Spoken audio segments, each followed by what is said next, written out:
and welcome to Suffen About Suffolk, the podcast where we deep dive into the county of Suffolk. And happy Suffolk Day!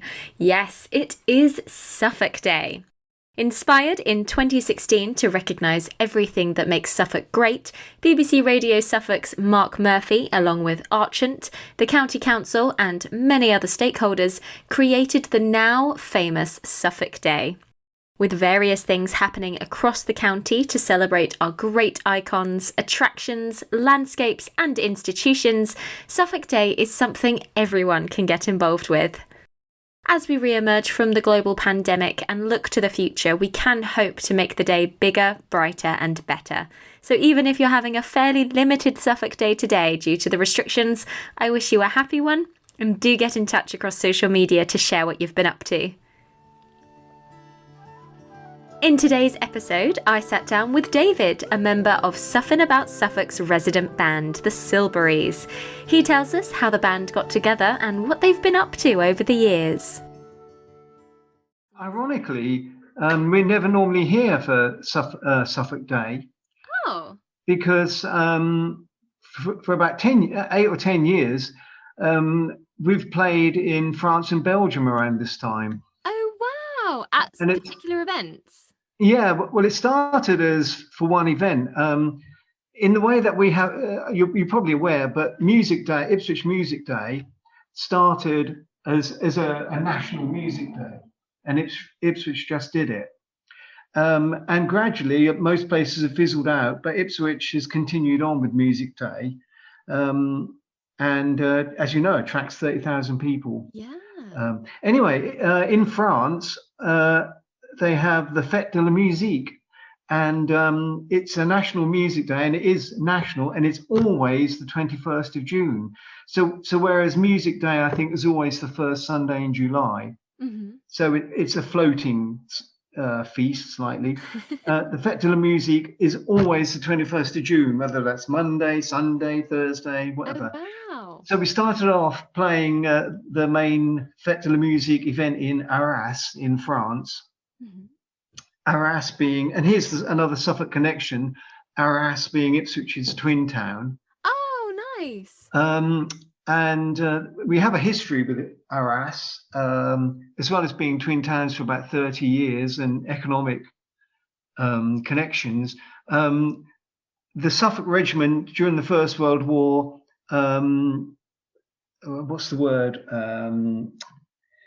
Not rescued, but kind of freed Arras. They marched into France and into Arras and freed it from the Germans. Oh, wow. So Ipswich and Suffolk has always been had close ties with Arras, and Arras people, have always had this affinity and fondness for Suffolk people.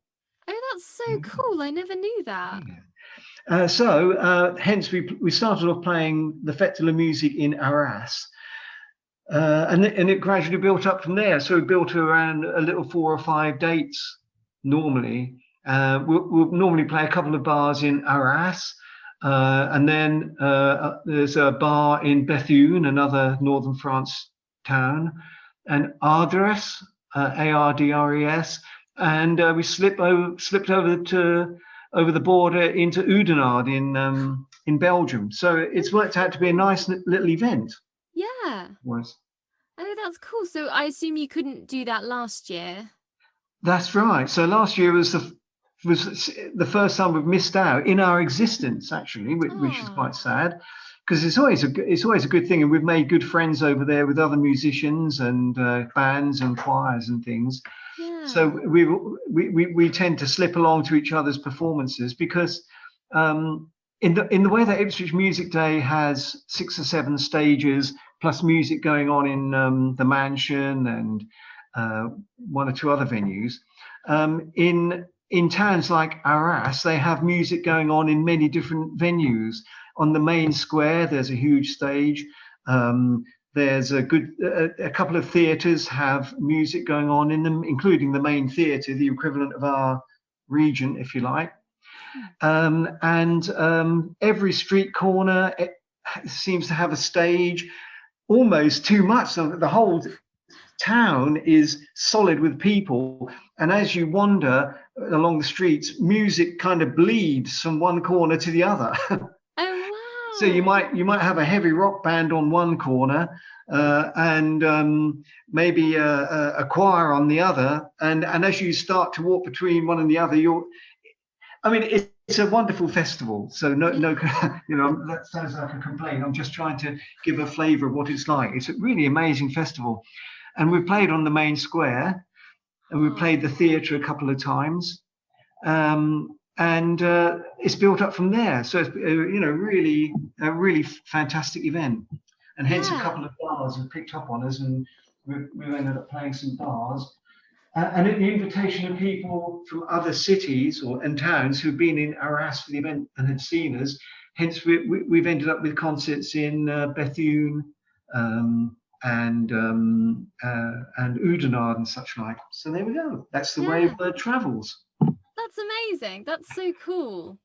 And you say you've done that sort of since your inception, which is what? I mean, I can't do maths. 10 Yeah, years? yeah.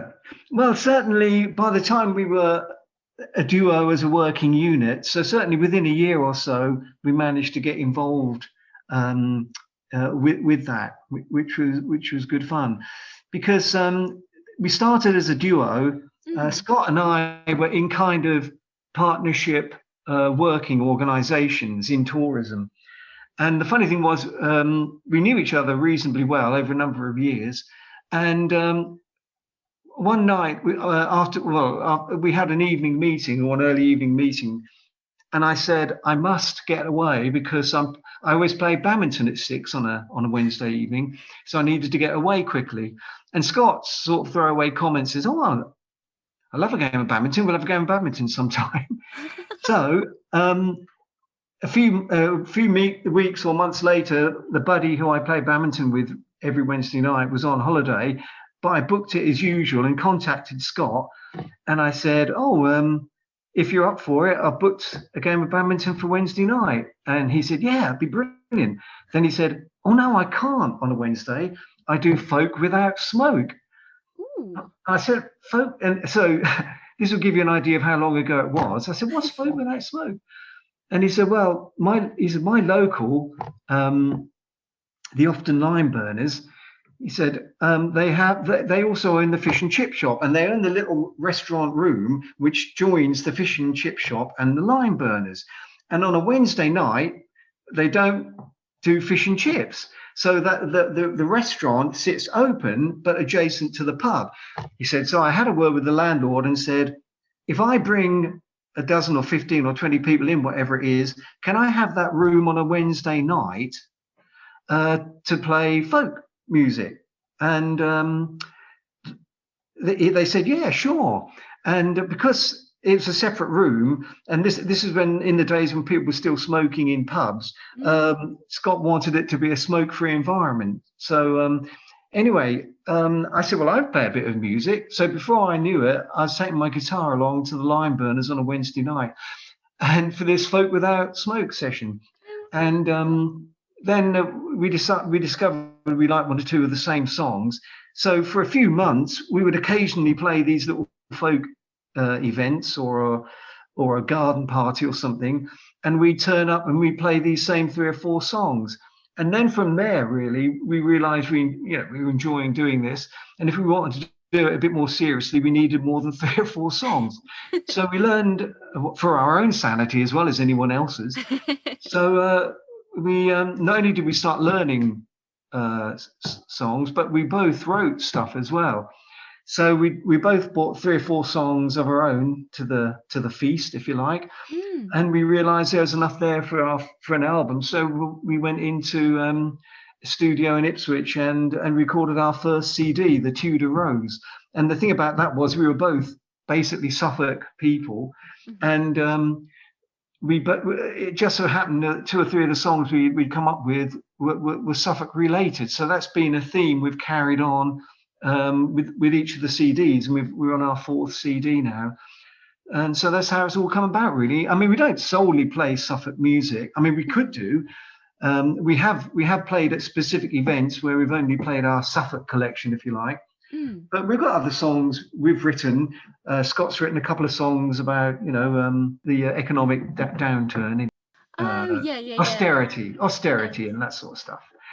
And I wrote one about my wife and I.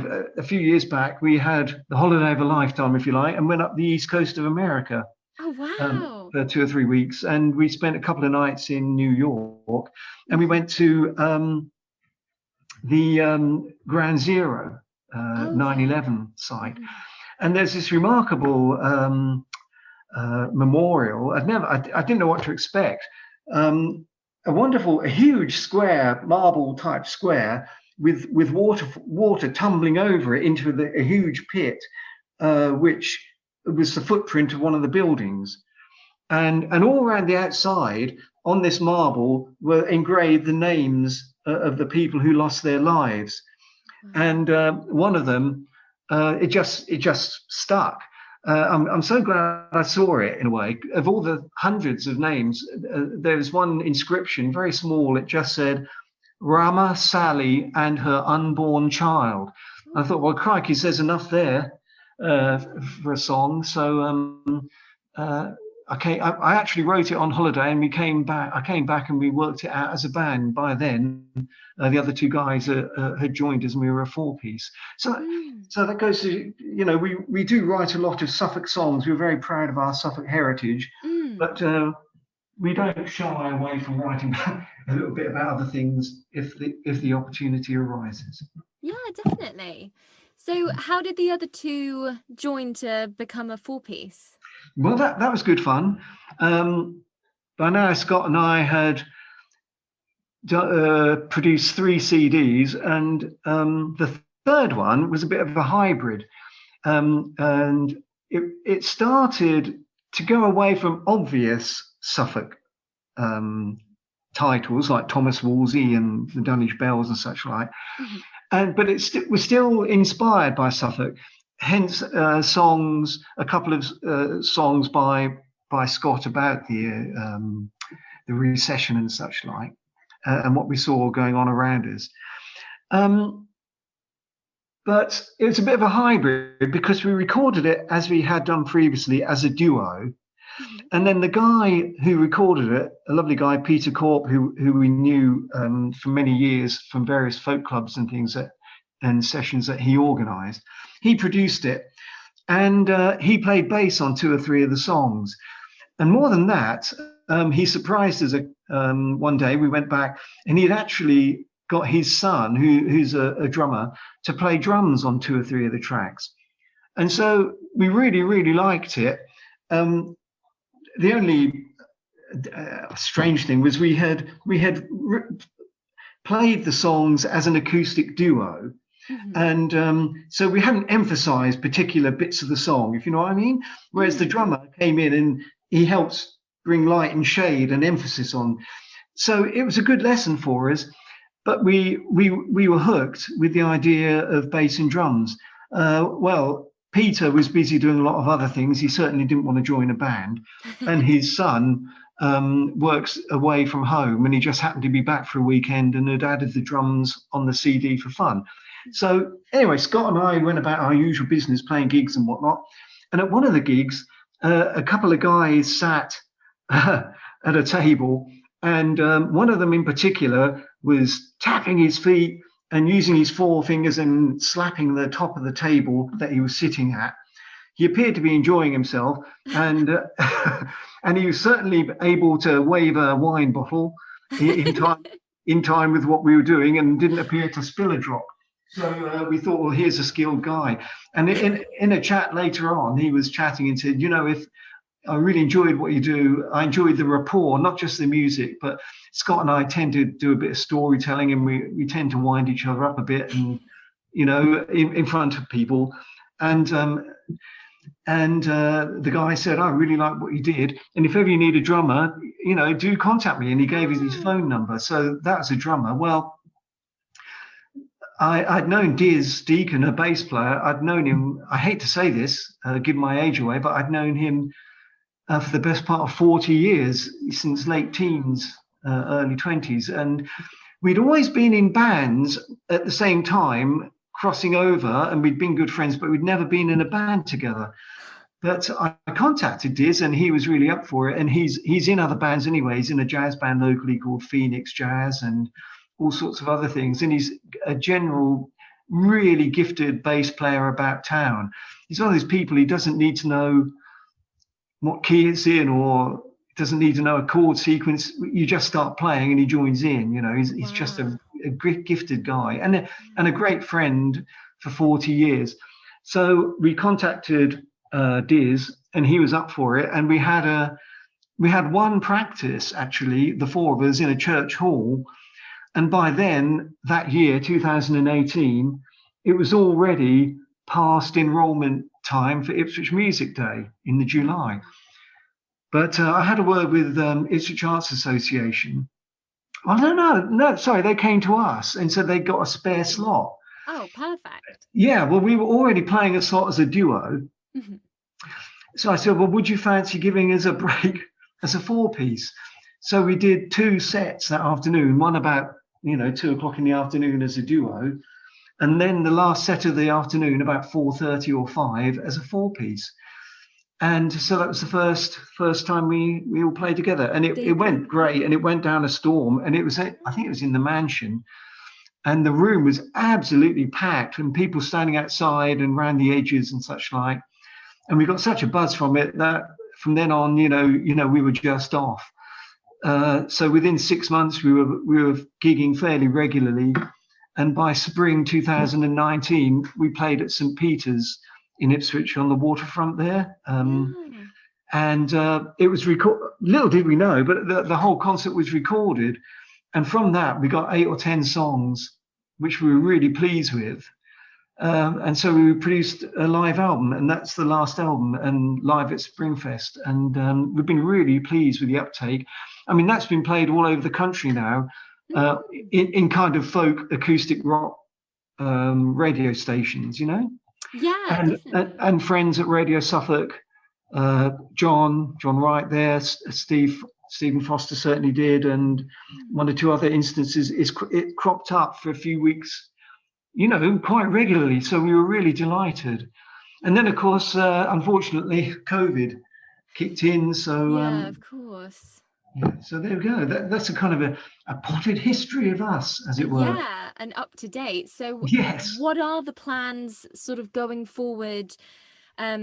You've got a really great YouTube video of one of your songs that you've put to animation, which has been making the rounds during lockdown. So do you have more plans to go online? Have you considered doing sort of online concerts at all? Well, we haven't really. So from the point of view of playing live as a four-piece, it went quiet, apart from we're chums now, we're friends anyway. Last August, in the just before the second kind of autumn-winter lockdown, we had a freedom weekend, and it was great. We played down in Boxted in a kind of a beer garden for the Friday night, and that was great. And then on the Saturday, 31st of August, we played from the deck of the sailing barge Victor. Victor's a lovely old 1800s barge which sits outside the old Custom House. I'm sure you've seen them. Yeah. And Wes, the owner, was only too happy for us to play from the deck. And it was obviously a freebie and kind of a just go with it type of evening. And it was one of those magical nights which just happen sometimes, And the weather was gorgeous. I mean, there's a wonderful pink sky around us. People were on the quayside dancing and watching quite safely in their groups and whatnot. People were watching from their apartments on both sides of the waterfront there. People even and from the deck of the restaurant behind, the Il Punto, I call it, what it's called, the brasserie there. And people were even coming alongside in their own boats and listening. So we did get out a couple of times last summer just to let our hair down. And I use the term lightly because I'm almost completely bald, but there you go. Figuratively. Yes, so that was good fun.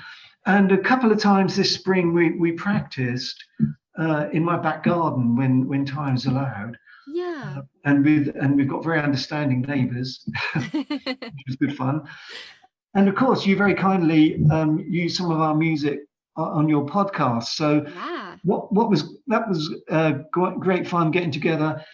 Actually, independently, we recorded on our phones a lot of that and just sent the files round. And Scott stitched it together on his own equipment at home, so they were patched together. And we did that with a recording of a video in our own homes individually of one of our songs about St Edmund, and we recorded our own bits, and Scott stitched it together as a video, which we put on our website along with the other videos and some other audio stuff we got. And again, Radio Suffolk very keen for St Edmund to get some recognition. Yes. And they used it on St Edmund's Day in November last year. So that was another little project that kept us going. And as things loosened up this spring, again, we had a couple of practices in the garden here. And we've now played 2 or 3 gigs, which is very good. Again, we played outdoors at Boxted in the spring. And last weekend, almost we struck gold, a wonderful gig Friday night in a vineyard. Can you imagine that? So, yeah, I've seen the pictures. It's gorgeous. How was that? It was fabulous. Again, very sensible, people at tables outside, plenty of people about, but all being very sensible. And again, a perfect evening. You know, last Saturday was up in the 20s. And it was just a gorgeous night, a barbecue, so people enjoying eating and drinking, and the only problem was it had to end. So, but it was very, very good evening, and we've hopefully, all being well, we'll be back there in the autumn, and we've got about 10 or a dozen dates in the diary, including Saturday the 26th. We're playing over in Bradford again for a sort of a village opening up type event, and they'd heard about us and said, would we play on the playing fields there, you know, if it can all go ahead with people outside having picnics and barbecues and such. So there we go. We've kind of kept busy and we've kept out there, so no complaints at all. Thank you very much. Amazing. Absolutely, you've powered through and you're coming back Yeah, full force. absolutely, coming out the other side. You mentioned the videos. We've done 3 or 4 and they're on the website. We did Thomas Wolsey. We did a session just before lockdown at Radio Suffolk. So it was recorded live, but was it was in controlled conditions. So it's really nice. And Foz used a couple of those songs on his show. And so we had 5 or 6 songs, and we used those as the basis for a number of videos. And one was the Thomas Wolsey one, which our clever drummer, Martin Linford, he's a graphic designer, and he also designs computer games and such like. Oh, wow. So he found a lot of artists, well, actual paintings of Wolsey and such like.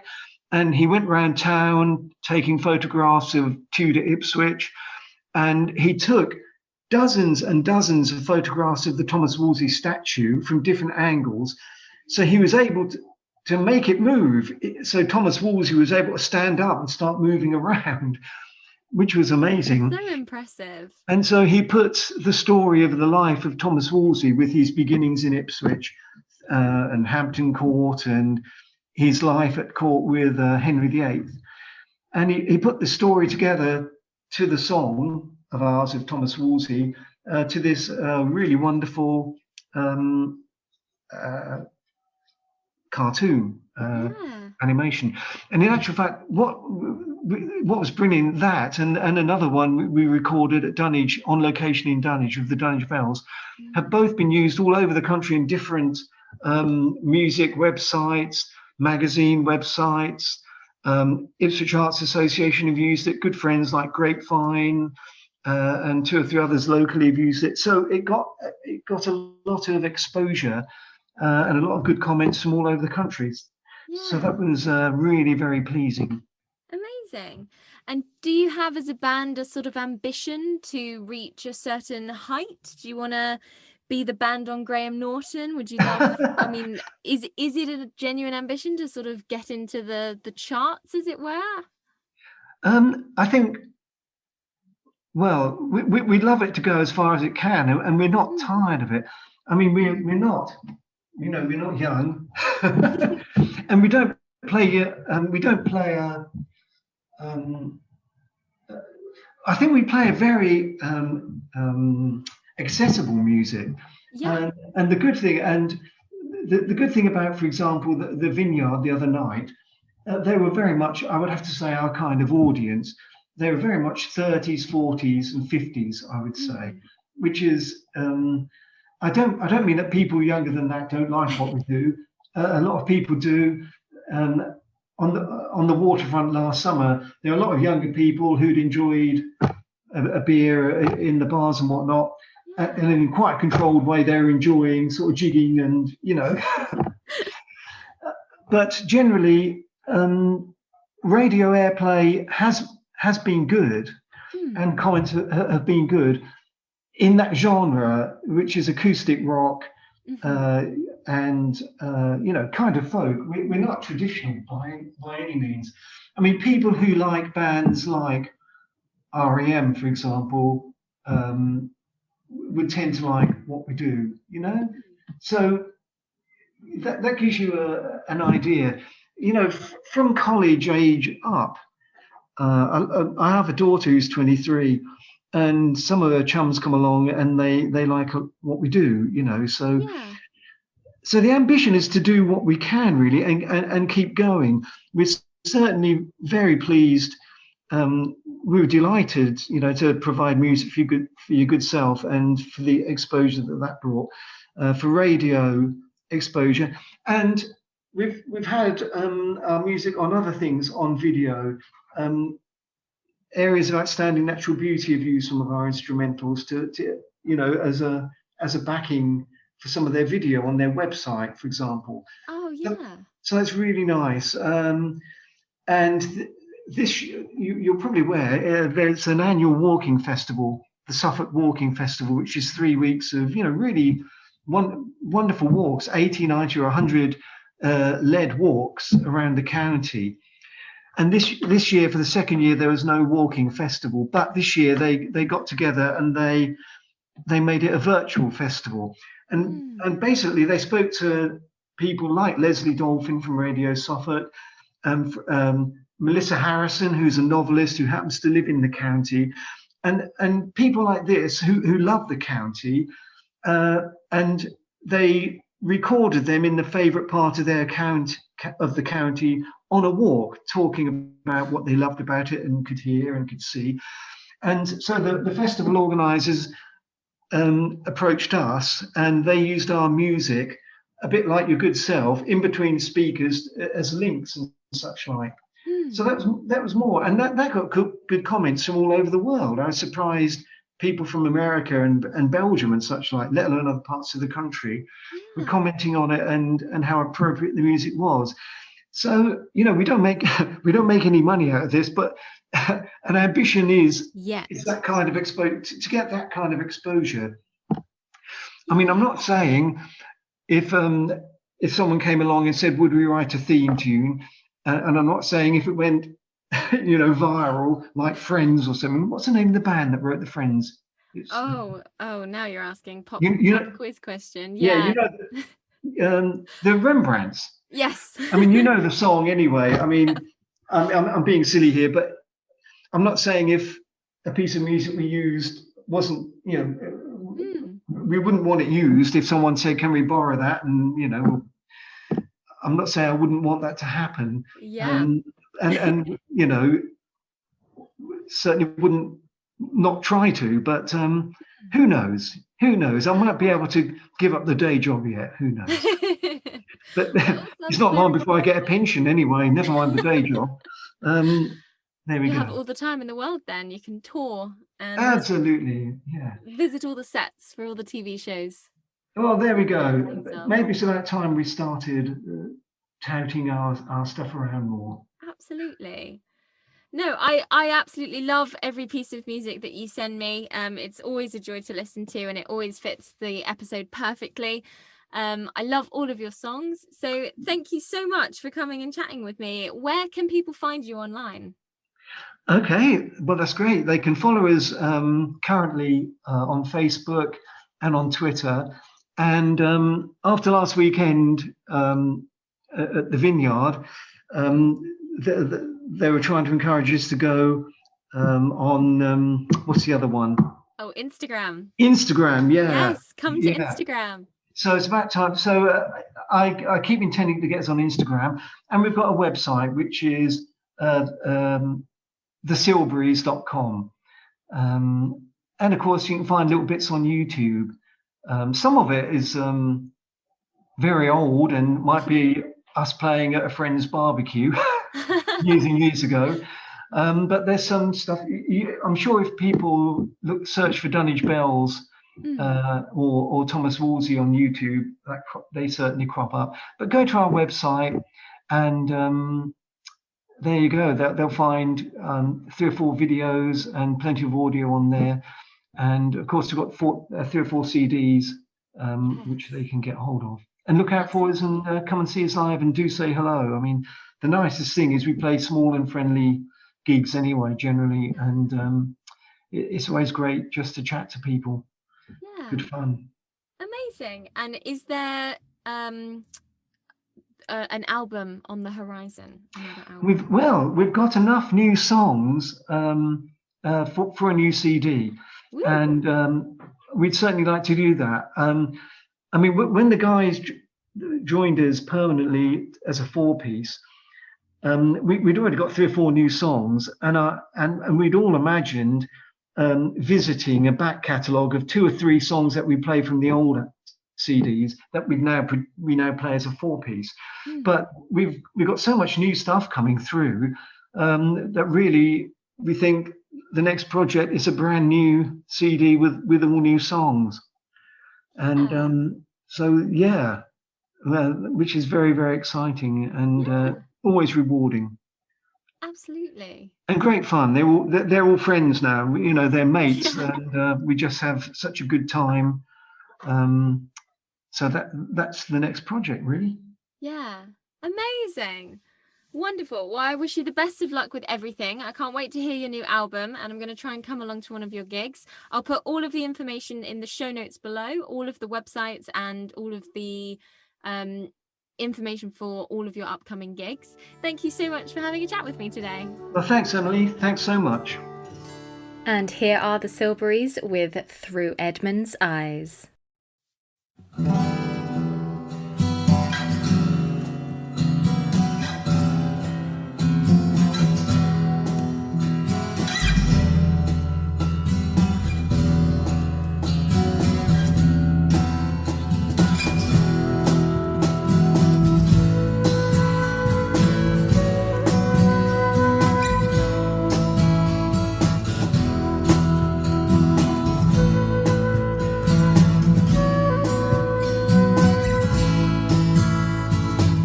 Standing in this courtyard near the abbey in the sun,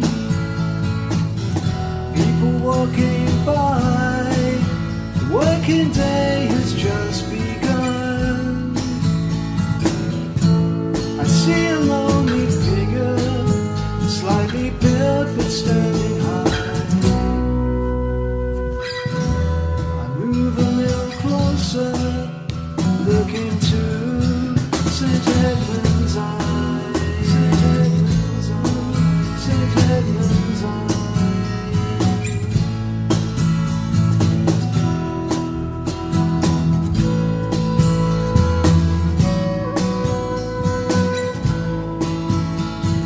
Don't see face of victor or triumphant warrior, but reflections of compassion of a fellow sufferer, with a hint of sadness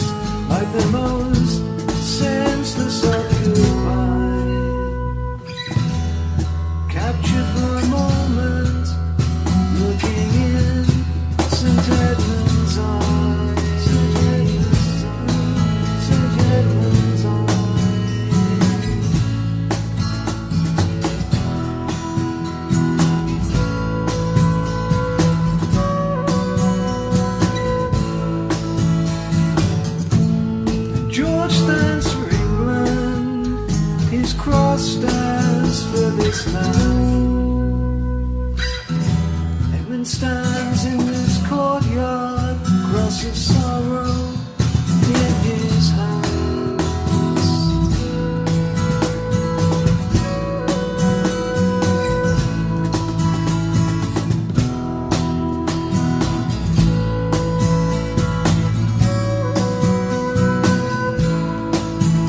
You were younger at the end than I am now as I stand here, ruled with faith and passion, and with love for 15 years.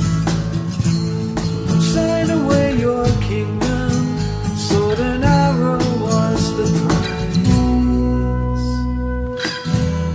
Cold November morning, reflected in St. Edmund's eyes, St. Edmund's eyes, St. Edmund's eyes.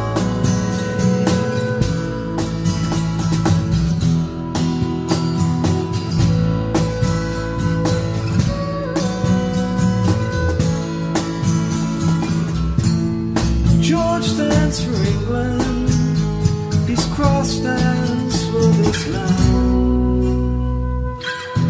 Edmund stands in his courtyard, cross of sorrow in his hands.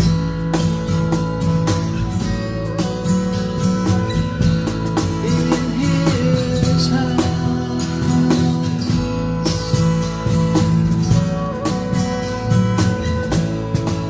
Cross of sorrow.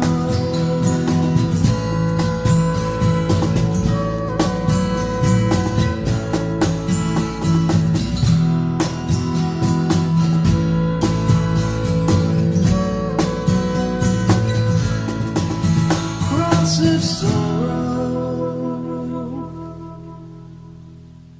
And to finish off today's episode, here is another song. It's the Suffolk song. It's called A Million Acres and features over 1,000 Suffolk people. Written, arranged and produced, recorded and mixed by Andrew Rayner at the Brook Studios, Felixstowe, it was recorded in 2018 and is available for download on iTunes, Amazon and Spotify. All money raised goes to the East Anglian Children's Hospice. Suffen About Suffolk is on Facebook at Suffen About Suffolk, Twitter at Suffen Suffolk, Instagram at Suffen About Suffolk, and on YouTube. If you enjoy the podcast, you can head to ko-fi.com/Suffen About Suffolk and show your support for the price of a cup of coffee. All links are in the description.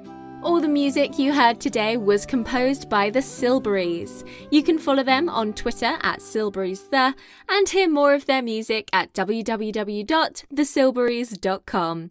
For now, thanks for listening. Mind how you go.